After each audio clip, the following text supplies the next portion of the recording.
the prince who sacrificed his body to save a tiger.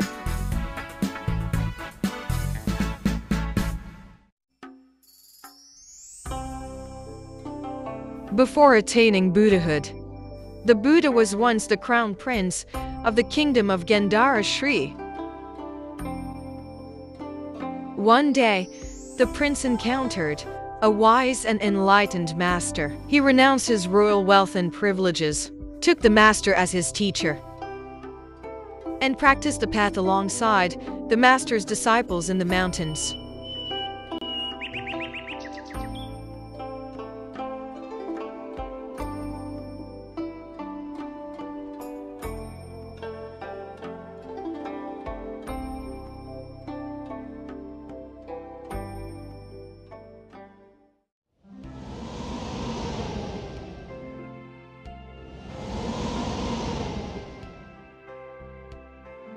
It had been snowing heavily for days.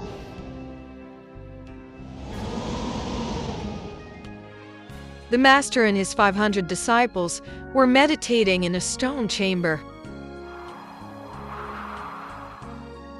when they used their spiritual vision to see a mother tiger in the valley below, who had just given birth to 7 tiger cubs.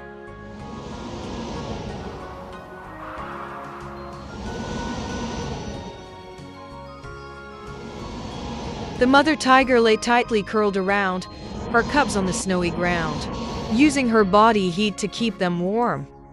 She dared not move even for a moment, fearing that if she left, the 7 little tigers would freeze to death.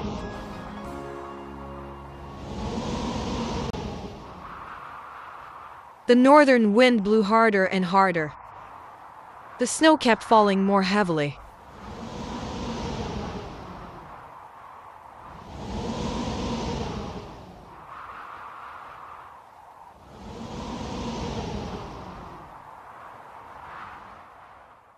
After 3 continuous days of snow, the mother tiger became cold and starving, so weak that she could hardly move, nearly slipping into unconsciousness. She thought to herself, "Maybe I should just eat my cubs." As she opened her jaws wide, she remembered, "But they're my own children."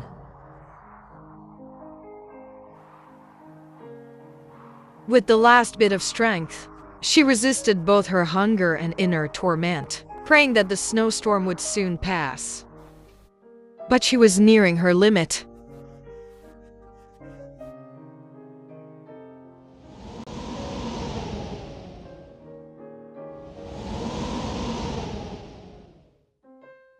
The master, seeing all this, was filled with compassion and said to his disciples, "Who among you is willing to sacrifice your own body to save the starving tiger?" Upon hearing his teacher's words, the prince immediately replied, "I'll go. Today, I can finally fulfill my long-held vow." But the prince has only studied the Dharma for a short time. Why would you suddenly sacrifice your own body with such compassion? In the past, I made a solemn vow. I would sacrifice my body 1,000 times to save all suffering beings. I have already done so 999 times. If I do it once more today, my vow will be fulfilled. I hope you will rejoice for me, teacher. Your aspiration is vast and your merit immeasurable. Surely, you will attain Buddhahood before us. When you do, I hope you will return to guide me on the path. Having spoken, the prince walked out of the meditation chamber alone and made his way to the cliff above the deep valley, bidding farewell to everyone. Today, I sacrifice my body. Please feel joy in your hearts. And do not try to stop me. You should be happy for me.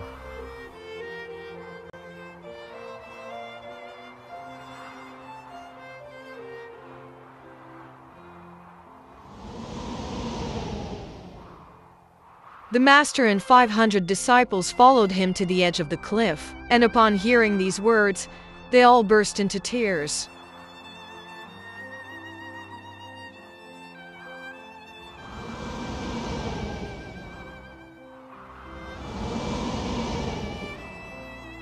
In front of everyone, the prince made a great vow.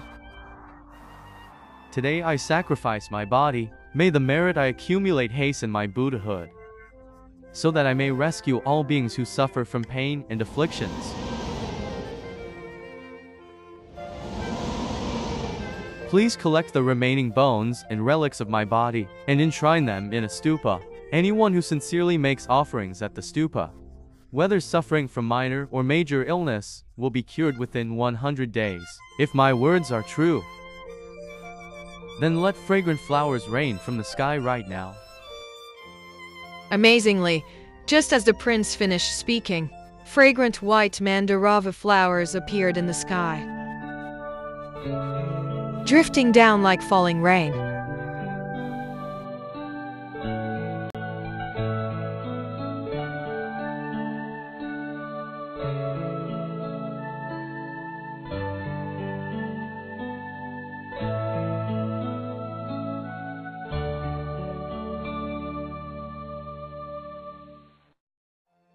Everyone was astonished by the sight.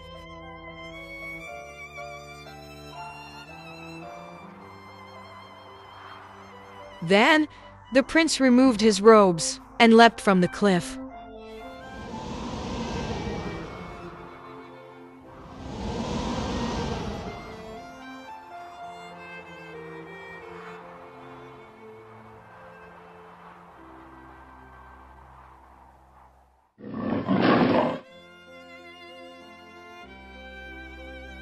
The tiger received the flesh of a bodhisattva, and both she and her cubs survived.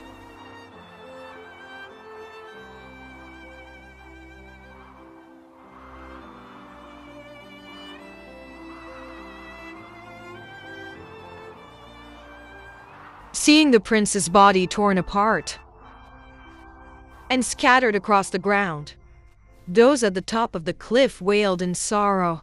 Their cries echoed throughout the valley.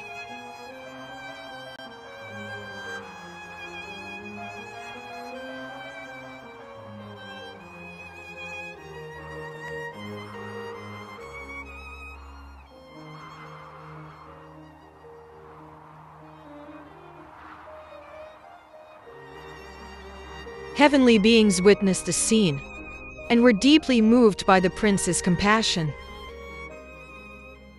As celestial music played, they proclaimed, Wonderful. This is true great compassion and love. Compassion and love.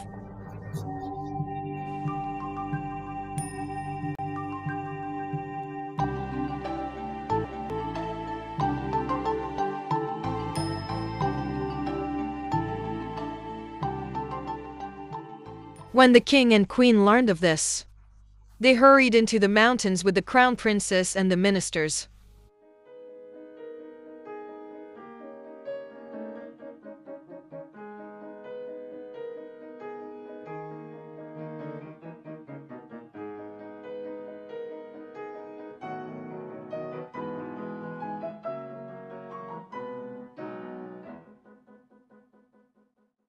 Upon seeing the prince's scattered bones, the king was overwhelmed with grief and cried out in agony.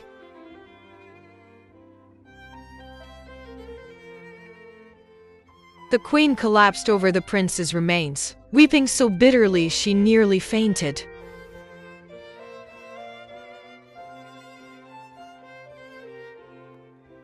The prince's wife knelt her way forward, lifted his head, gently tidied his hair, and said through tears, I would rather have been torn to pieces myself than see my husband like this.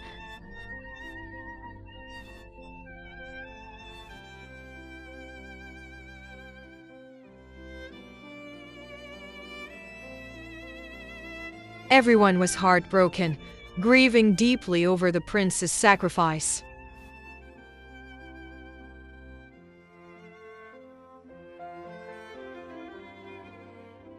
The prince had awakened his compassion and sacrificed his body to relieve beings from pain and affliction. Such a noble act cannot be compared to those who die due to misfortune or hatred. We should honor and make offerings to this prince. So they carefully gathered the prince's bones, left the valley,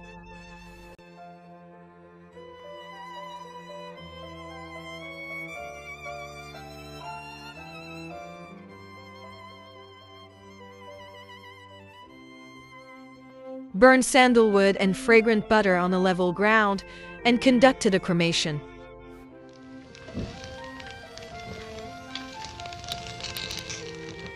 After collecting his relics, they built a jeweled stupa to enshrine them.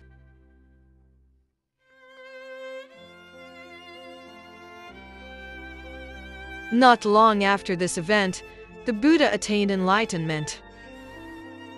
His 500 fellow practitioners all developed great resolve in the path, and the master immediately realized the state of unchanging existence beyond birth and death.